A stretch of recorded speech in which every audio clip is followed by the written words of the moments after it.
નમસ્કાર મિત્રો, આજે ગંભીર વિષય પર ચર્ચા આપણે કરવાની થાય છે. ઘણા દિવસથી તમે મને ફેસબુક અને ઇન્સ્ટામાં જોઈ રહ્યા છો કે મેં એક મુહિમ લીધેલી છે, મોબાઈલ ફ્રી બચપન. ભગવતી માશ્રી ત્રિપુરેશ્વરીની આજ્ઞાથી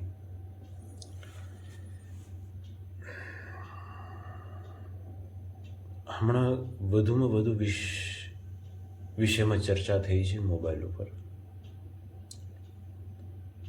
ગઈકાલે ફ્રાન્સના રાષ્ટ્રપતિ કીધું કે ઇન્ડિયાની અંદર એક બહુ મોટો વિષય છે કે 15 વર્ષથી નાના બાળકોને સોશિયલ મીડિયા ઉપર બેન થવું જોઈએ.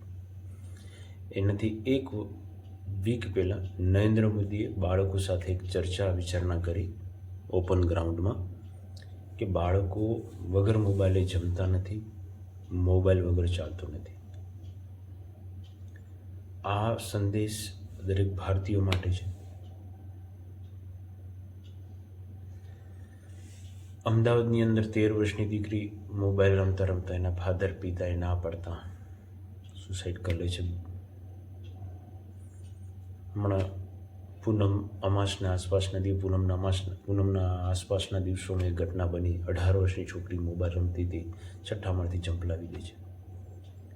બીજી 3 સગી બહેનો 12, 16 ને 9 વર્ષની દીકરીઓ કોરિયન ગેમ રમવાની વાત છે કે જે બી હોય એના ઘરની જે પરિસ્થિતિના આધારે 3 બહેનો આત્મહત્યા કરે છે.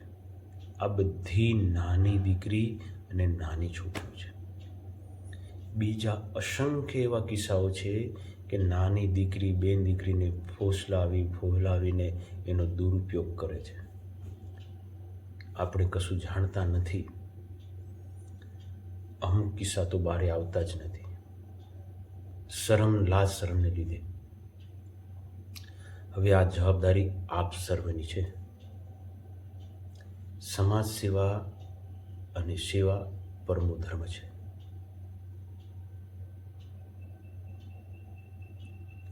સોશિયલ મીડિયામાં ઘણું બધું સારું પણ હોઈ શકે છે અને ખરાબ પણ હોઈ શકે છે.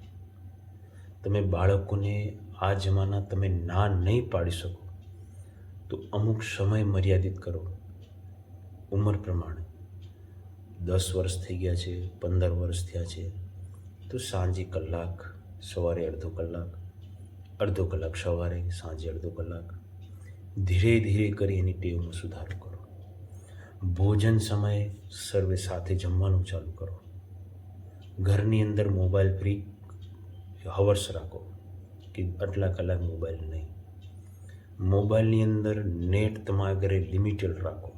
જો નેટ લિમિટેડ હશે તો એ એટલું જ યુઝ થશે. ઘરે ગીતા, ભાગવત, કથા એવું વાંચન કરો.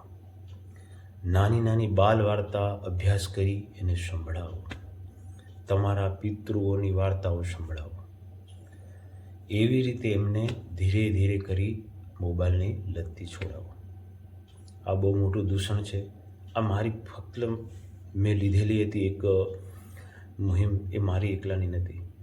આપ બીજાની મદદ કરી, આ વિડીયોને વધુ ફોરવર્ડ કરી તમે પણ મોબાઈલ ફ્રી બચપન મુહિમમાં જોડાઓ. આપનો આભાર.